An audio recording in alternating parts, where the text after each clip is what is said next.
দেওয়ানগঞ্জ কমিটারে জামালপুর আসতেছি মামা। জামালপুর নকশিকাথার রাজধানী জামালপুর। এই যে আজকের দেওয়ানগঞ্জ কমিটারে করে আসতেছি।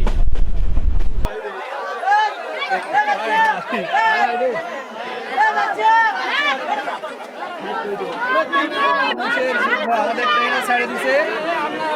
এখন এই যে পরিমাণে গ্যাদারিং করছে, তো ভাই আজকের একেবারে অবসর সময় বার করতেছে। ভাই কতদিন পরে মনে হচ্ছে যে আপনি অবসর সময় বার করতেছেন এরকম? এদের আগে থেকেই, মানে ঢাকা থেকে যখন যাচ্ছে তখন মানুষ একেবারেই কমে গেছে, এখন শুধু ঢাকার বাইরে থেকে আসতেছে। আর এখন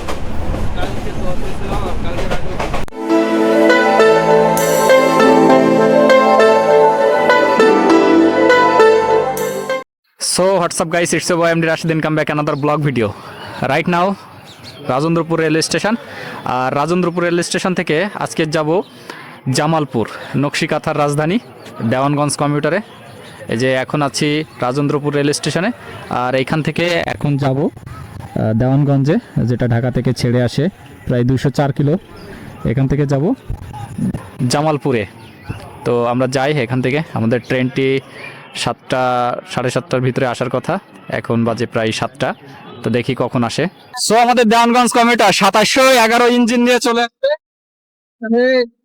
জামালপুর, এই যে লোকাল ট্রেন।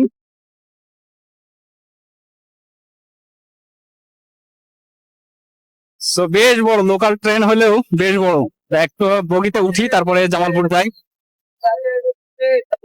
খালি আছে আজকে ভাই। ময়মনসিংহ থেকে আরো একটা ট্রেন আসছে 2902 সিরিজ নিয়ে। দেখেন ক্রাউডটা, দেখেন একটু সামনে বসে আসতেছে মানুষ, কি পরিমাণে ক্রাউড।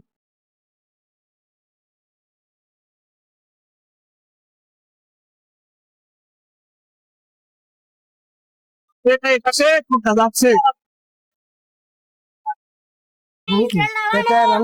এই যে সিগন্যালের ই দিয়ে গেল বড় ভাই। এই যে আপনার সিগন্যাল, বড় ভাই সিগন্যাল দিয়ে গেল। কখন ছাড়বে ভাই? এখনই না? এই যে এখনই ছাড়বে। সাতক্ষীরা, হ্যাঁ। এই যে এটাতে উঠবো এখন।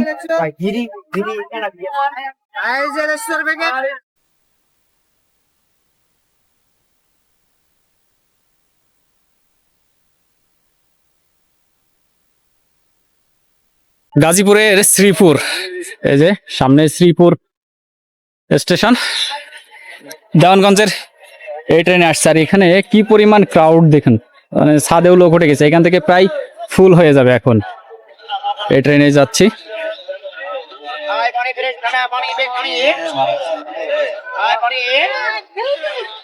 গাজীপুরের এই শ্রীপুরে এই অঞ্চলে কিন্তু প্রচুর কাঁঠাল হয়, দেখছেন এই যে গাছগুলোতে কি পরিমাণ কাঁঠাল। গাজীপুর কিন্তু বাংলাদেশের কাঁঠালের জন্য অনেক বিখ্যাত। বাংলাদেশের লোকাল ট্রেন, মানে কমিউটার ট্রেন যেগুলো, সেইগুলোতে মোটামুটি আমি 1 বছরে যতগুলো ট্রেনে চড়ছি, আজকে প্রথম মনে হয় সিট পাইলাম। ঈদের পরে ট্রেনে যাচ্ছি, যে ভাই বসে আছে, মানে এত খালি, মানে এত মানে মানুষ কম আমি কখনোই পাইনি। কোনো না কোনো ভাবে দাঁড়ায় যাওয়া লাগছে, এত পরিমাণে ক্রাউড থাকে। আর আজকের অবস্থা দেখুন, একেবারে খালি। এই দরজাগুলোতে আসলে দাঁড়ানোই যায় না এই জায়গাগুলোতে। কিন্তু ভাই আজকের একেবারে অবসর সময় বার করতেছি। ভাই কতদিন পরে মনে হচ্ছে যে আপনি অবসর সময় বার করতেছেন এরকম? আগে থেকেই, মানে ঢাকা থেকে যখন যাচ্ছে তখন মানুষ একেবারেই কমে গেছে, এখন শুধু ঢাকার বাইরে থেকে আসতেছে। আর এখন আচ্ছা আচ্ছা, মানে বৃহস্পতিবারে ক্রাউড ছিল। বৃহস্পতিবার যেহেতু এটা কাছাকাছি, ঢাকার কাছাকাছি, তো জেলাগুলো যেমন ঢাকা থেকে জামালপুরের দূরত্ব 204 কিলোমিটার, ময়মনসিংহ প্রায় 80-90 কিলোমিটারের মতো। এগুলো মানুষ খুব সহজে যাতায়াত করে, এই জন্য মানুষ বেশি ট্রেনে যায়। এটা সিট পাওয়া আর মানে একেবারে এক কথা। আজকের একেবারে সিটে বসে যাচ্ছি লোকাল ট্রেনে। এখন ময়মনসিংহ ডিস্ট্রিক্টের ভিতরে ঢুকছি। এটা ময়মনসিংহের ভিতরে না কাকা?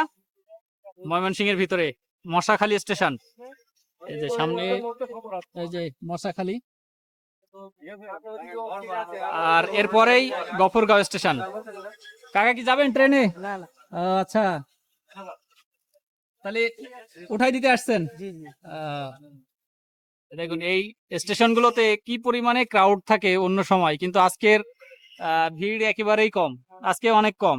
যেটা বলছিলাম এই যে সাইড গুলোতেও দেখুন যে মানুষ কমই।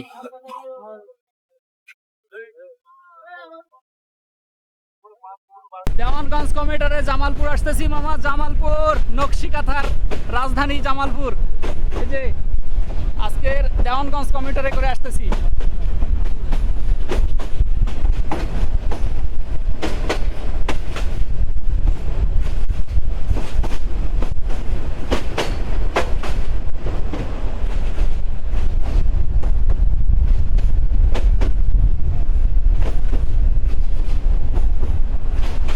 আমরা এখন গফরগাঁওয়ে ঢুকলাম। এই যে গফরগাঁও স্টেশন, এটা ময়মনসিংহ এর সবচাইতে জনপ্রিয় এবং অনেক পুরানো একটি রেলওয়ে স্টেশন গফরগাঁও।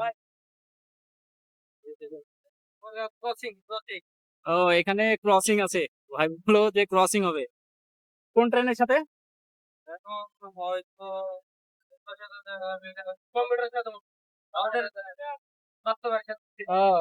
জামালপুর নাকি? জামালপুর কমিউটার, জামালপুর কমিউটারের সাথে এখানে ক্রসিং আছে। আর এখানে বেশ যাত্রী দেখেন, ক্রাউড আছে, যথেষ্ট ক্রাউড এখানে।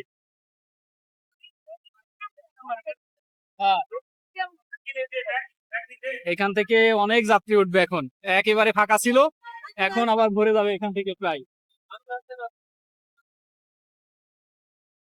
ভাই কি গফরগাঁও শেষ? আমাদের সামনে থেকে আরো একটা ট্রেন আসছে, এখানে ক্রসিং করবে। আর এখানের ক্রাউডটা একটু দেখুন, কি পরিমাণ যাত্রী যে এখান থেকে এখন ঢাকা যাবে। আর ওইটার সামনেও যে অবস্থা আসছে, আপনাদেরকে দেখায় যে আসলে ময়মনসিংহ থেকে, যেহেতু এটা কাছাকাছি, যার কারণে মানুষ বাসের তুলনায় ট্রেনে বেশি যাতায়াত করে। সো এটাতে এখন ওটা ওদিক থেকেই ফুল হয়ে আসতেছে। তাহলে এই যে এতগুলো যাত্রী এখন ওই ট্রেনে উঠবে, ম্যাক্সিমামই ছাদে বা সবচাইতে বেশি গ্যাদারিং করে যাওয়া লাগবে এখন। এটা একটু দেখুন, এই যে দেখুন 2107 লোকোমোটিভ নিয়ে ও আসছে, আর সামনেও যাত্রী তার একেবারে ব্লক। এই যে ছাদে ছাদে দেখি,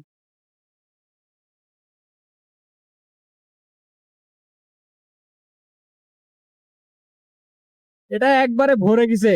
এই যে মানুষ ঝুলে ঝুলে যাচ্ছে, এরপরেও এখনো এই পরিমাণ উঠবে ওতে, আর জায়গা নাই, আর কোথাও জায়গা নাই, ছাদেটাতে ভরা একবারে। মানে এটা ময়মনসিংহ জামালপুর থেকে একবারে ভরে আসছে, আর মানুষ কিভাবে উঠবে দেখুন।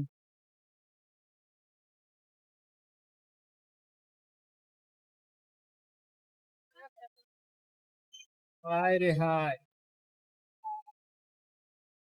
এই যে আমাদেরটাও ছেড়ে দিবে এক্ষুনি। আর এটার এত পরিমাণে ভিড় যে জায়গা নাই, সব জায়গায় ভিড়।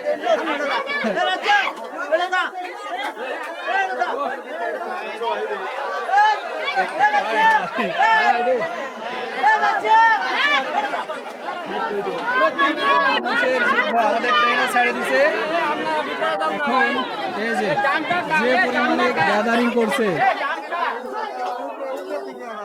এই যে ভাইয়েরা ছাদে যাচ্ছে। ভাই ছাদে নেন, সবাইকে ছাদে নেন। এই যে দেখুন উঠতেই পারছে না, তাসা কোথায় যাচ্ছে।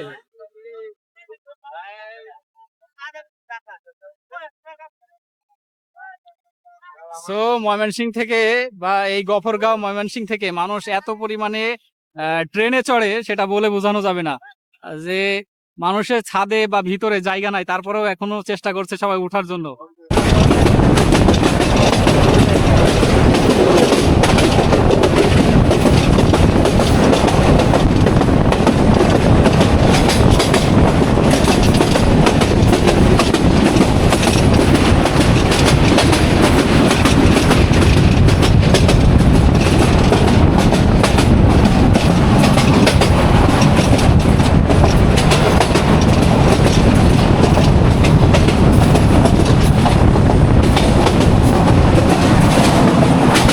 এখন বাজে 10টা 22 আর আমরা পৌঁছাইলাম ময়মনসিংহ।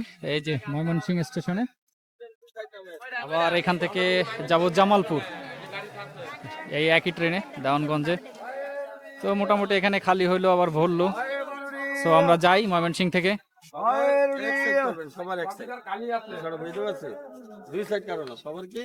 ময়মনসিংহ ছাড়লো 10:30টায় আমাদের, আর জামালপুর পৌঁছায় দেখি আরো মনে হয় 1 ঘন্টা লাগবে। এই যে ময়মনসিংহ রেলওয়ে স্টেশন।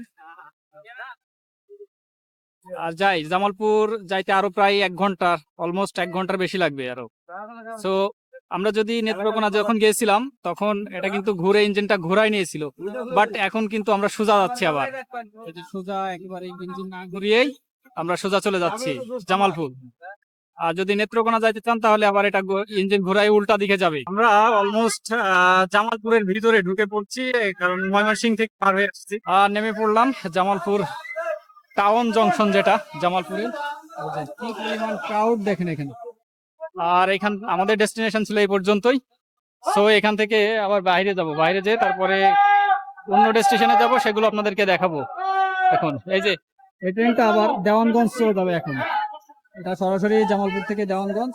আর আমরা জামালপুর টাউন স্টেশনে এখন নেমে পড়লাম। আর আজকের গন্তব্য আমাদের এই পর্যন্তই।